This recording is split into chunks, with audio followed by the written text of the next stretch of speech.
Namaste. Welcome to Candid Convos, a thought leadership initiative of Lead Fact Solutions. In the 11th episode today, we have someone who has not only witnessed the evolution of Indian advertising and branding over the last 5 decades, but was instrumental in shaping it. Ambi Parameswaran is a legendary name in Indian advertising. He is a leading brand strategist, executive coach, author, and the founder of brandbuilding.com. With a career spanning over 40 years, Ambi has worked across marketing, sales, and advertising with organizations such as Rediffusion, the Boots Company, UDI Yellow Pages, and most notably, over 25 years with FCB ULKA Advertising. As Vice President and later as CEO and Executive Director, he was part of the leadership team that transformed FCB ULKA from a loss-making agency into one of India's top 3 marketing communications groups. Across his career, he has helped build some of India's most iconic brands, including Thermax, Santur, Daikin, Brufen, Sundrop, TCS, ICICI Bank, Wipro, Tata Indica, and ZTV. He has coached leadership teams at organizations such as PepsiCo, Tata Motors, Wipro Consumer Care, Abbott, Sun Pharma, D Decor, and Nippon Paint. Ambi is also a respected teacher and thought leader. He is an adjunct professor of marketing at SP Jain Institute of Management and Research, visiting faculty at IIM Kolkata, IIM Ahmedabad, Mudra Institute of Communications, Ahmedabad, and Indian School of Business. He has spoken at multiple TEDx events, the Kellogg India Summit at Northwestern University, and at Cornell University. What makes Ambi truly unique is that he is also one of India's most prolific writers on branding and leadership. He has authored 12 influential books, including Building Brand Value, Nawab's Noodles, Sponge, Spring, All the World is a Stage, and his latest book, Marketing Mixology, released in 2025. He has served as president of the Advertising Agencies Association of India, president of the Ad Club Mumbai, has been on the board of governors of IIM Kolkata, and has received distinguished alumnus awards from both IIT Madras and IIM Kolkata. It's truly a privilege to have you with us today, a leader who combines deep practice, thoughtful reflection, and generous wisdom. Today, as a brand and CEO coach, Ambi continues to mentor leaders, advise organizations, and shape the future of branding in India. Ambi, a very warm welcome to you to the show. We are honored to have you with us. Yeah, thank you. Thank you, Ramesh, for inviting me on your show and for that very long introduction. I do hope I live up to at least part of the expectations you seem to have raised in your viewers. So thank you very much. Definitely, yeah. Ambi, you have written, around 12 books, and you have led one of the India's top advertising agencies, and you have been coaching CXOs.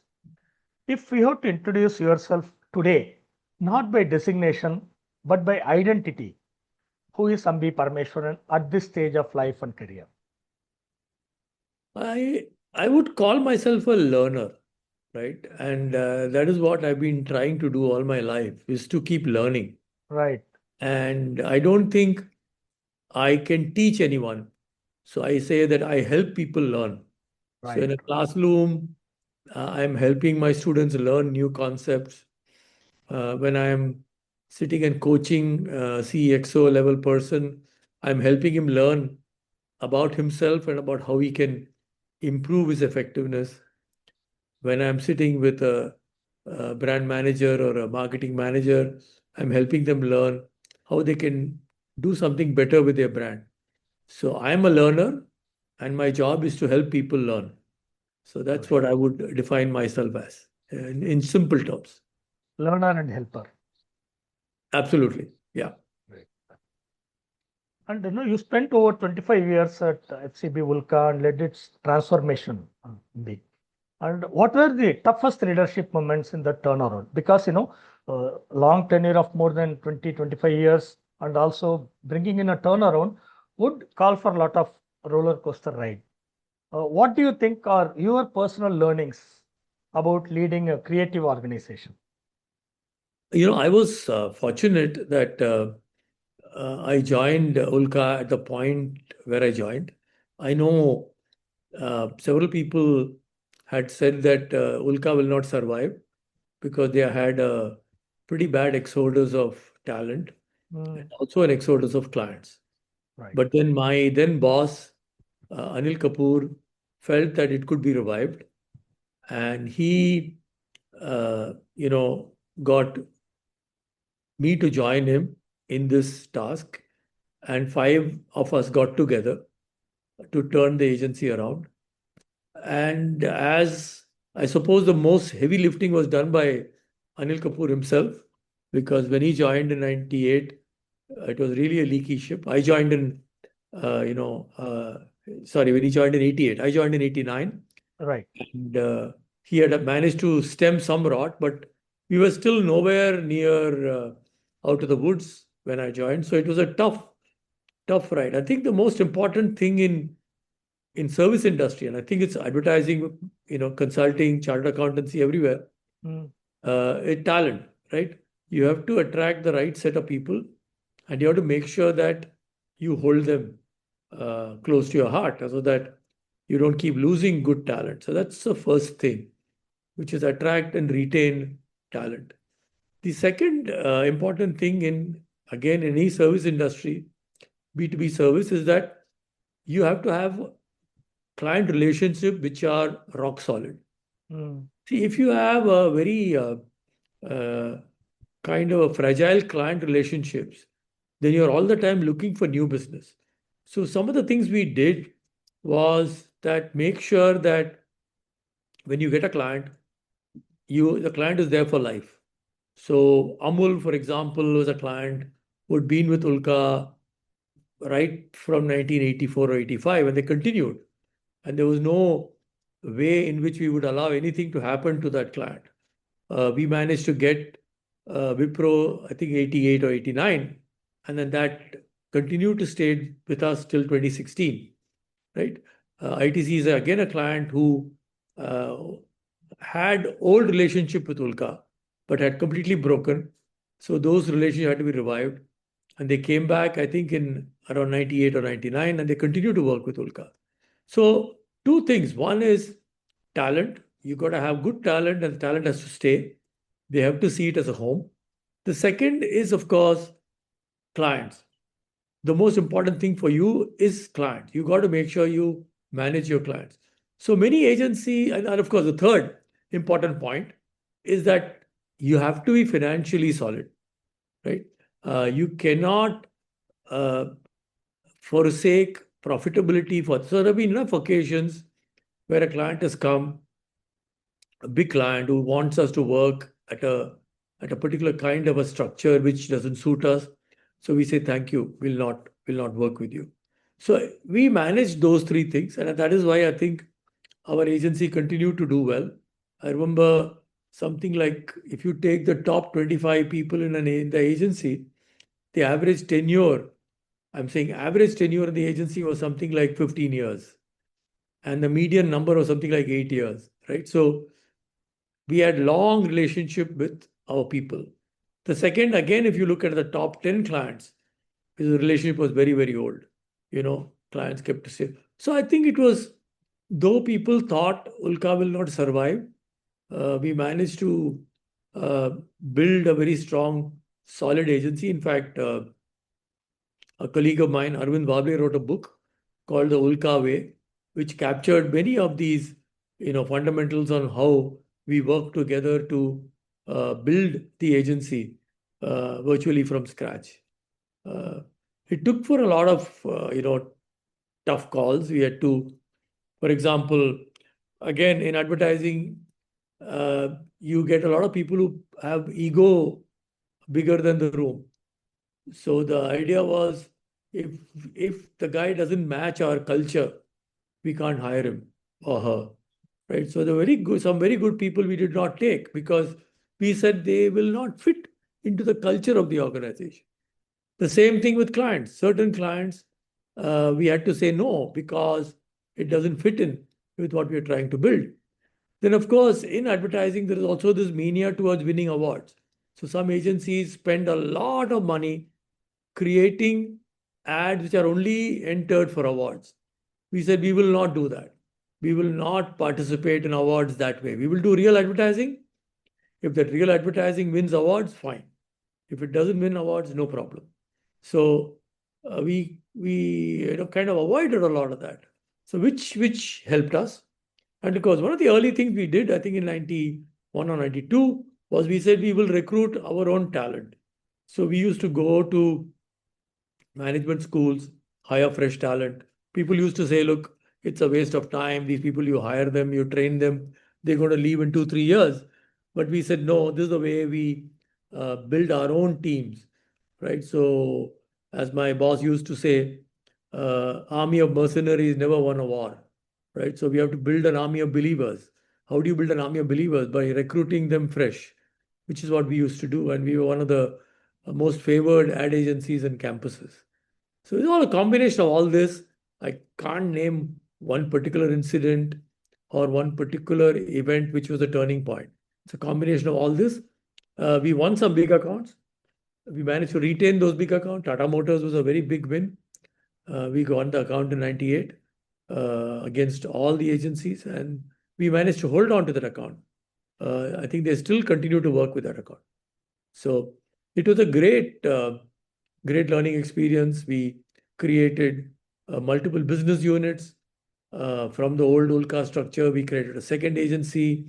We created a media agency. We created a direct marketing agency. They're all created out of the old ULKA structure. Right.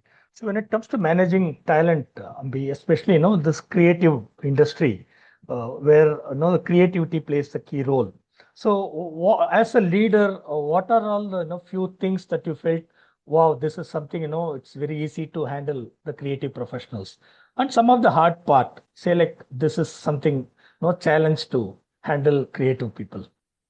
See, creative people are, cannot go by your rules, right? You cannot say, I have given you this and, in 2 hours you'll give me an idea. That will not happen, right? So you have to give them enough freedom to work. But at the same time, there has to be very tight definition of what they have to do, right? And what we call the brief, right? The brief has to be very clear. So very often creative teams are given the freedom to say, look, this brief doesn't work. Can you rewrite the brief? So the first critical meeting is for the client servicing, strategic planning, and creative to sit and agree on the brief. Right? Once they agree on the brief, then you hold them to it. Okay, you got to deliver the campaign in 48 hours. You deliver the campaign in 48 hours, or 72 hours, or 2 weeks, or 3 weeks. So good creative people understand that. And of course, you have to have the ability to weed out who are the so-called people who are trying to act like prima donnas and who are genuinely, trying to struggle with the idea. So you have to identify them, and then you have to encourage those people who are really genuinely good, and maybe warn the people who are not putting their shoulder to the wheel. So unlike, let's say, accounts or manufacturing, you cannot hold people. Like, for example, in our agency, and I think in many agencies, creative people tend to come late to office, right? And you can implement a rule saying you have to come at 9:30, you'll cut salary, blah, blah, blah. That will not work, right? But creative people also tend to work late, right? So we actually had a system which the creative people may not even be aware, which tracks when everyone comes and goes. It's not there is no, face recognition, nothing. There's someone there who's monitoring it.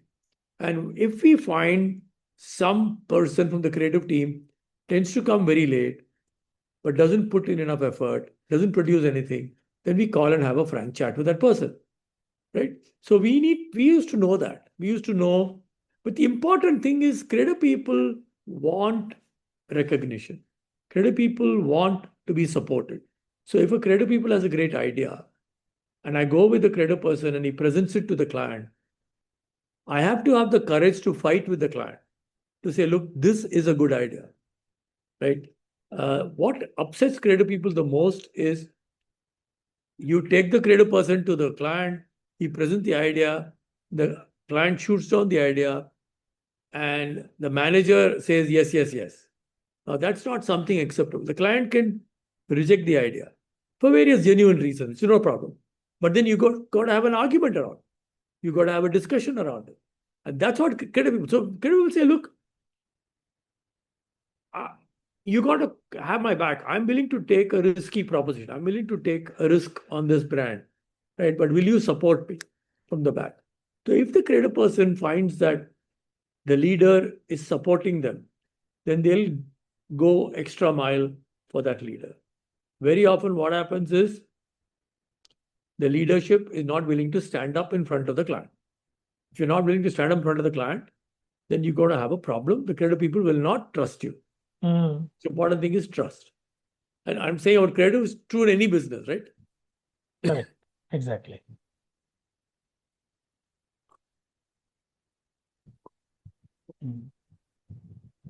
See, now, if we come to your books, Ambi. So in Building Brand Value book, you outline structured steps for building powerful brands.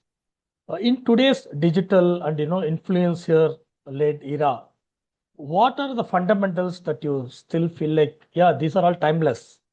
And what are all the practices you feel like we need to refine it? Somehow it became outdated. So, my book, Building Brand Value, I wrote it almost 20 years ago, I think. In fact, in my new book, Marketing Mixology, I've dedicated a chapter on brand building, Right. where I've revisited the fundamentals of, building brand value. The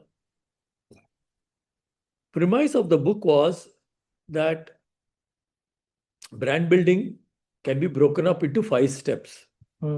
First step is what I call brand appraisal. Is there an opportunity to launch a brand in a particular market? For example, is there an opportunity to launch, let's say, a shampoo meant for people with long hair, for example, right? So first is that you have to identify the opportunity. That is what I call brand appraisal. Once you identify the opportunity, then you have to define the brand. How do you define the brand? Here you talk of brand positioning, right? Brand key. How do you define the brand? What is the who's a target consumer? What is a single-minded proposition? What is the reason to believe? So these are timeless, and that is what we call brand definition. After brand definition, we come to what is called brand articulation, which is what should be the brand name, what should be the communication, what should be the kind of media strategy we will use, right? So that is brand articulation. Then the next step, of course, is once you've done all that, you got to measure whether you're, achieving your objective, which is brand measurement. So you measure the brand both in terms of every day, every week, every month, every year. And if it's a digital brand, probably every minute, right? And the fifth step is brand expansion. Once the brand is successful, what else can I launch? I've launched a shampoo. Now, should I launch a hair oil?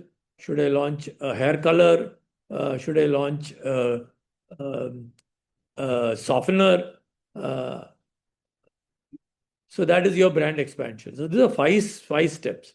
It's not that as if these 5 steps you go 1, 2, 3, 4, 5. You may go 1, may go to 2, go back to 1, go to 3, go back to 2, go to 4, go back to 3. So you may keep going this.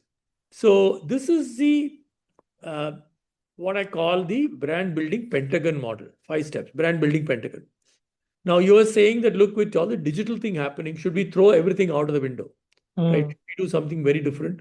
Well, I don't think so. Right? I think the fundamentals are still the same. But what digital is offering you is you can go nano. You can say, look, I want to do this only in this town, right? I want to do this only in this district, and I can take digital media to go into that district. What digital has also done is created this whole thing of performance marketing. So I can put in a message and see how many people are actually coming to my website and ordering my shampoo, or going to Amazon or Flipkart or whatever to order my shampoo, right? So you can put in metrics on what I call performance. So which is the whole new area called performance marketing. Now, in the good old days, we used to call it direct marketing, where people used to cut coupons and send it by post to get something, right? Or pick up the phone and talk. Now it's all happening automatically. People log in. So the fundamentals will not change. Just like because there is digital media, the fundamental needs have not changed, right? Uh, you go to work to earn a living so that you can have a good life, you can give a good life to your children, right? That is not going to change just because you're watching 3 hours of, YouTube on your mobile phone. It's not going to change. Similarly, a mother's love for her children is not going to change, right? Some of the fundamentals will not change. Similarly, the fundamentals of branding, the fundamentals of marketing will not change. The way we apply it, obviously, today, some years ago, the only way you could sell, let's say, a shampoo was through a retail outlet, right? Now, then came the opportunity, you can sell it through a small, what we call general trade outlet, or you could sell it through a modern trade. Then came the opportunity that you can sell it through general trade, modern trade. You can also sell it from your own website. And then came platforms. It came, e-commerce. Then came quick commerce, right? So the multiplicity of ability to sell is increasing, but the product is the same. A shampoo is a shampoo, right? Toothpaste is a toothpaste. A shirt is a shirt. Shoe is a shoe, right? So what is happening is companies are wasting money across too many platforms without understanding what is the result. What is this whole thing called the customer acquisition cost? What is your CAC, right? Is it coming down or is it going up? If it's going up, then you're in trouble, So you got to make sure that you're monitoring. So today's performance marketing era, marketing, you have to monitor everything minute by minute, right? And make sure that you're optimizing it all the time. Which if you don't apply that, you're going to lose today. In good old days, marketing was much simpler. You make an ad and run it on TV for 6 months or 1 year. Right now, that doesn't work. You got to be agile, like what you're talking of your agile quotient, right? It's so relevant. So you got to be agile even in marketing, because you may be missing out on something, right? Right. So you got to be agile. You got to be ready to change, which is a new game in marketing. Right. So when you talk about the brand measurement, is it the sale that will determine how much the brand has given? Is it how it is measured or it's a different way? No, Ramesh, I think even in the good old days, when you're talking brand measure, it was not only sales. It could be brand awareness. It could be brand image, right? It is also market share.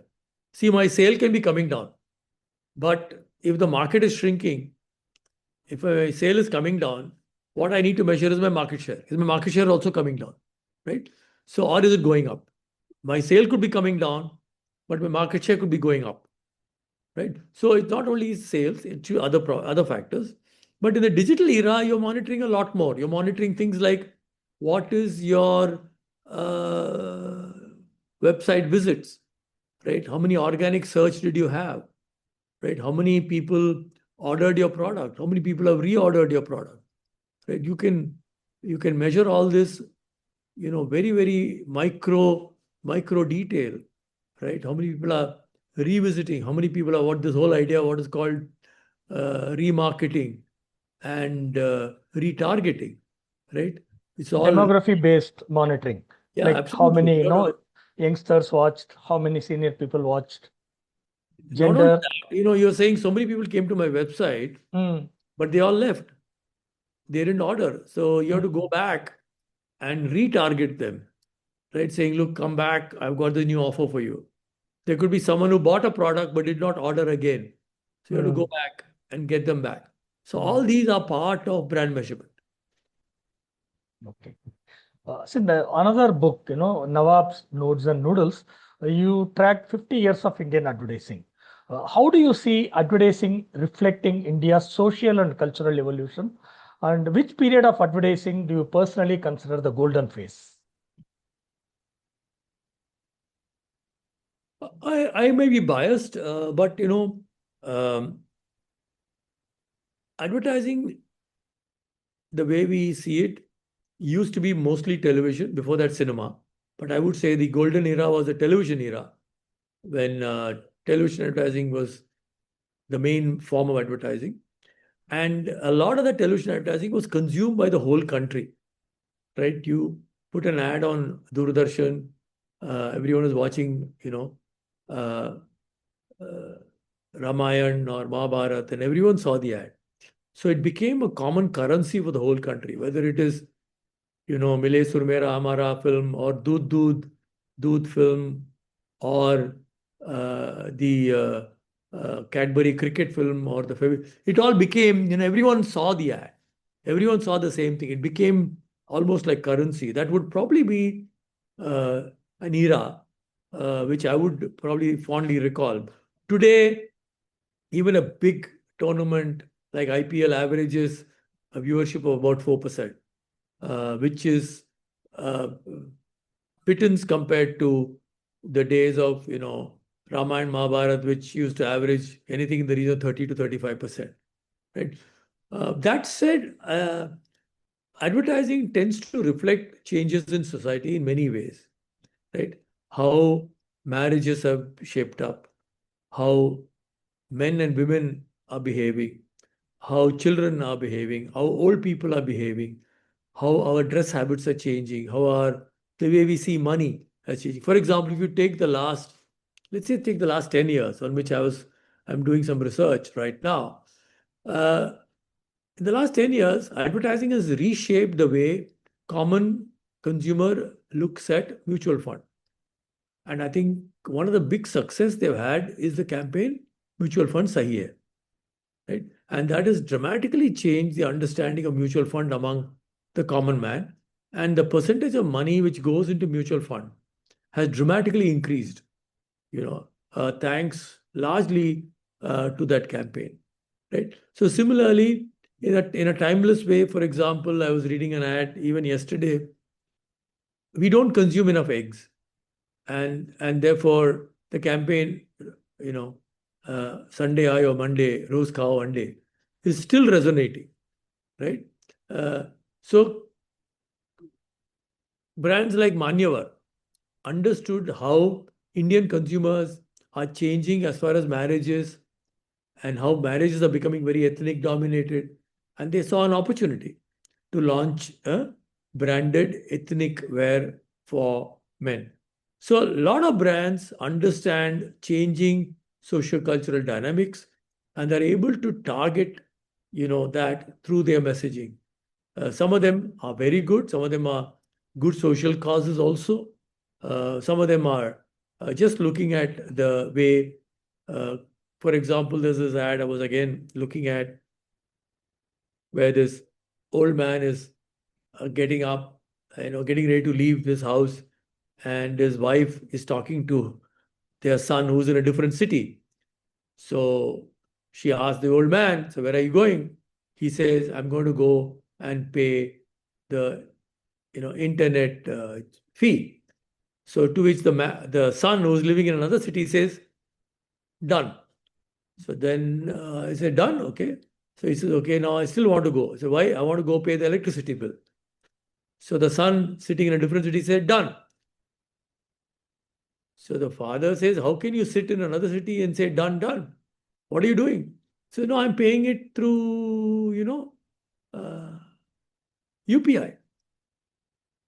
So you paid all this? He said, yeah, I paid all this. I paid it through UPI. You don't need to go anywhere. So then the old man says, no, no, I'm going out now, but I want to go for a haircut. So, so you can't do the haircut, remotely. So things like that, change the way consumers look at society, change the way consumers look at technology, Mm. change the way consumers look at, for example, service, change the way consumers interact with each other. Husband and wife, how are they interact with each other? For example, today are we seeing there's a famous campaign done by, I think, APNG's Ariel, share the load. The whole idea is to get men to share the load of the women. So advertising does reflect changing society. And my book, Nawab Noodles, looked at 50 years of advertising and Mm. say how advertising is reflecting the way society is changing. This, the way marriages have changed, the way children have changed, the way old people have changed, the way education has changed, the way we deal with money has changed, the way we deal with technology has changed.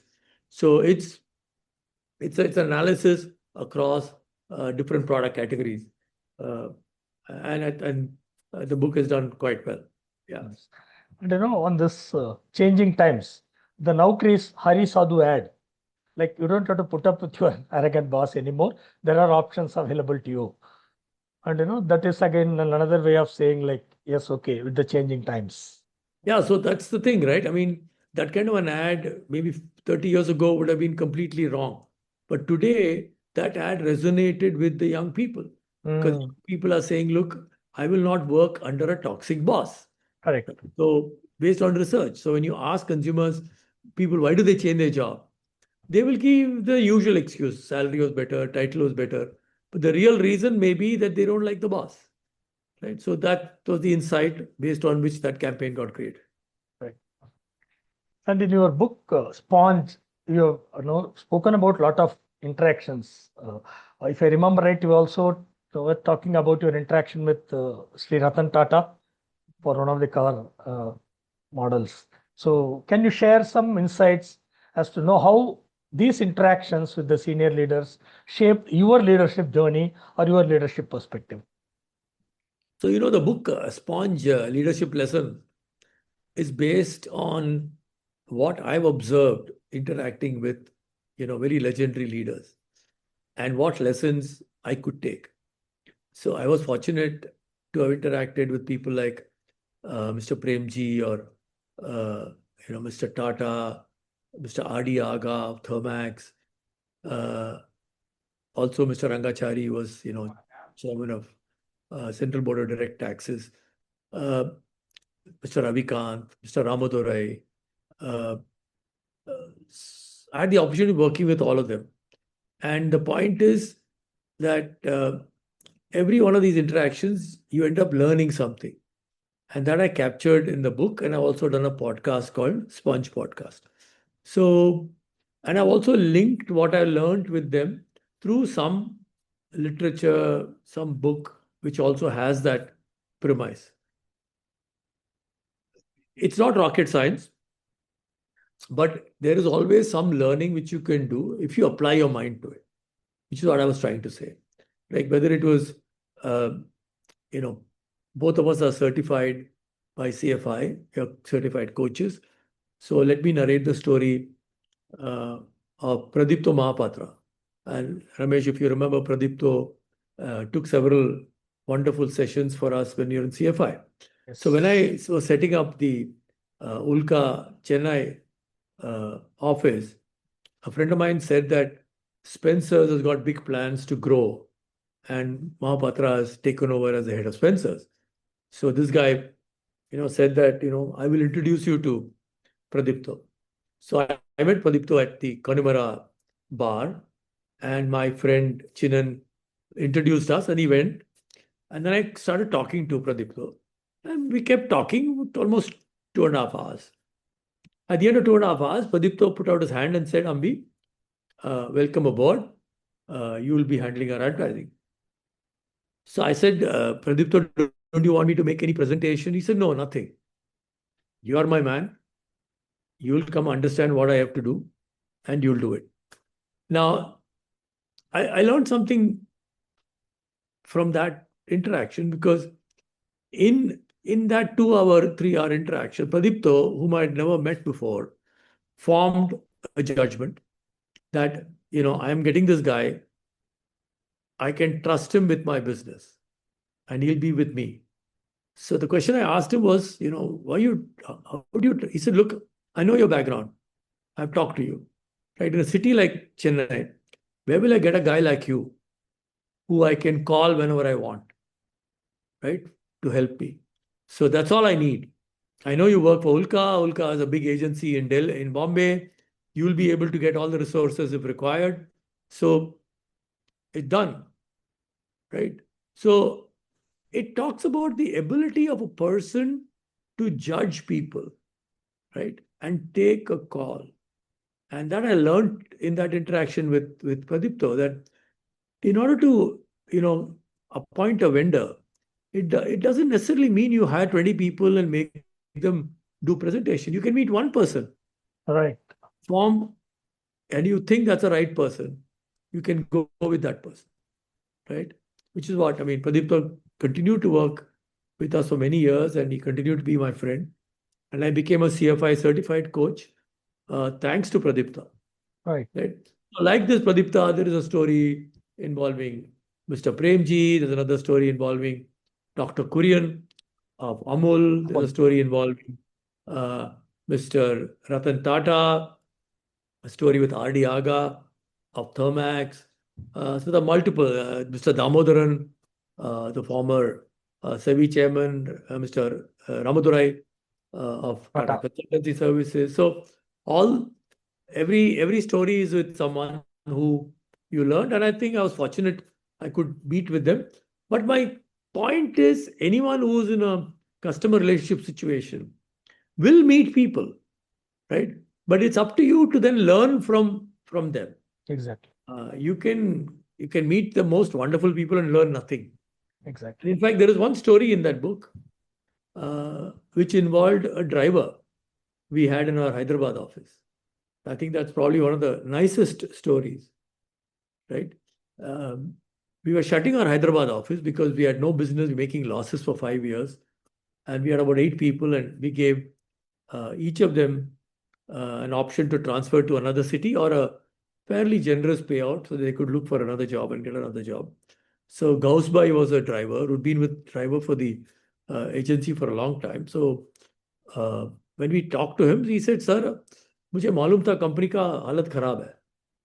तो ऐसे यार घोष भाई आप करोगे क्या, you know आप 20 साल से इधर काम कर रहे हो। सर नहीं सर, मैंने पैसा बचा लिया है, और मैं ऑटो चलाएगा। तो सर कुछ मदद चाहिए? सर नहीं सर, कुछ नहीं चाहिए, आपने हमको अच्छा देखभाल किया है, you paid us very well, you paid our salary on time even though the company was losing money, और salary was never delayed, our bonus was never delayed, you paid us well, I'm thankful. Now let me go and do something on my own. If I still need help, I'll come to you. I said, yeah, please, you can call me. Any help you need. He did very well. I mean, his children have done well. They've, gone abroad and they're doing well. And when I launched the book in Hyderabad, I invited Gausbai. He had come for for the launch of Sponge, and he was very happy, right?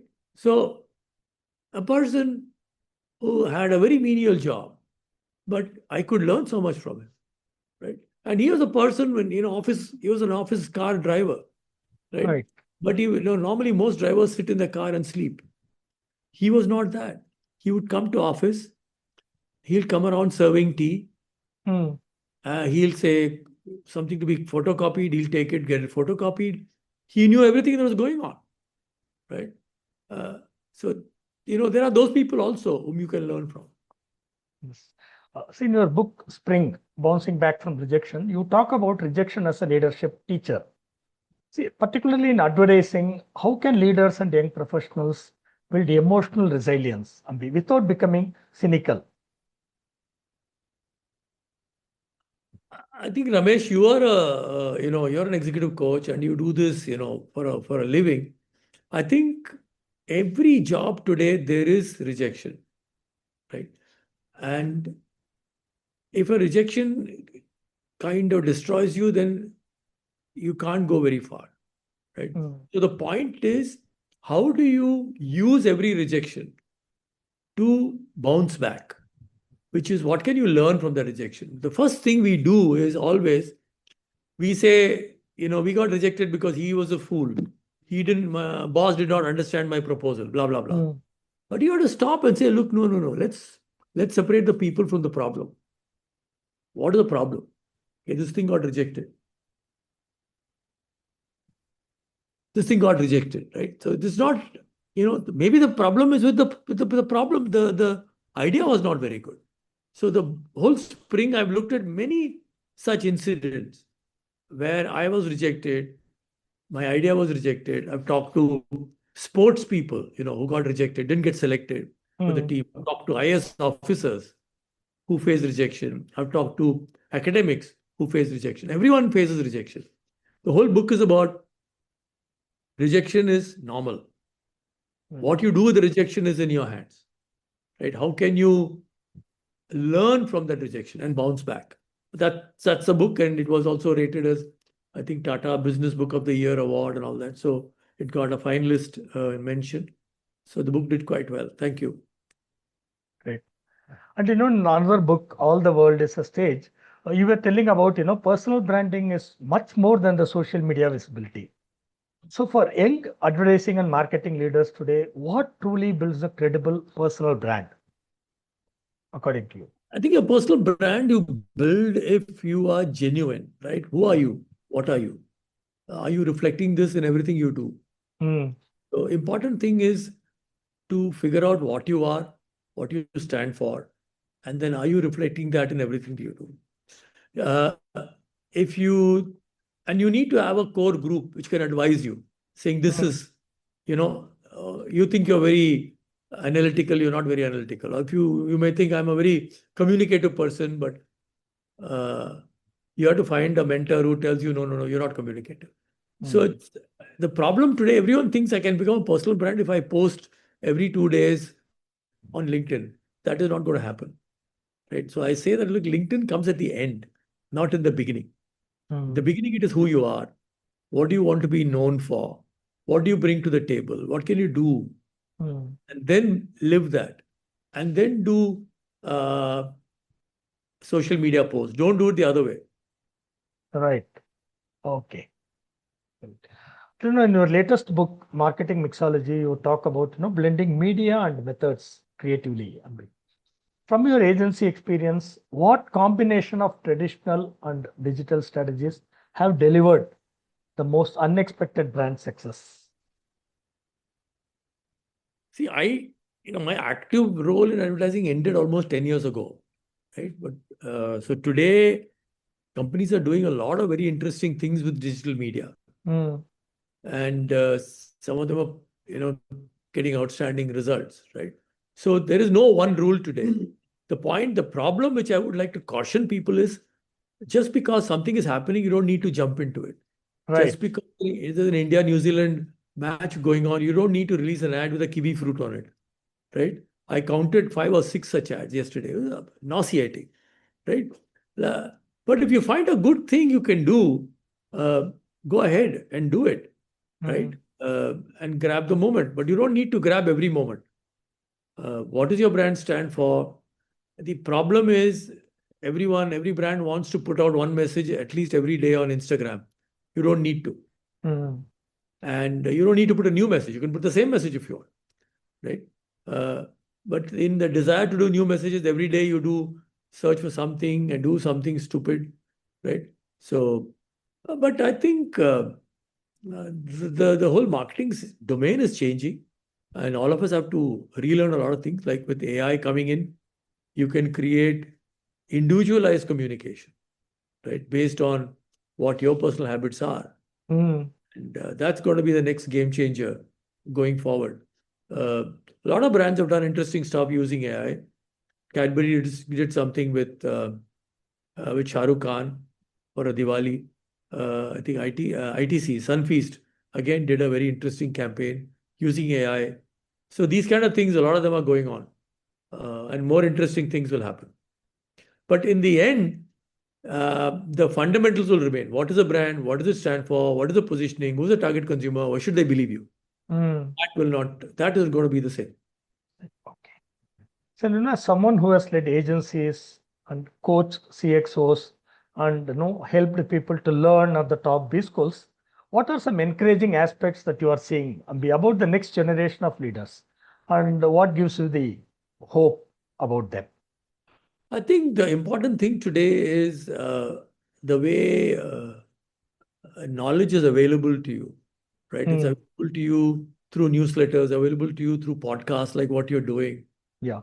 available to you through online programs. So I'm highly encouraged to see the number of young people who are willing to invest their own money to upskill themselves. I mean, I am an adjunct professor SP JMR, SP Jain, Bhavan's. We run online programs, and I meet people. I meet executives who do these online programs. They're spending their own money in order to upskill themselves, and that is a very good thing.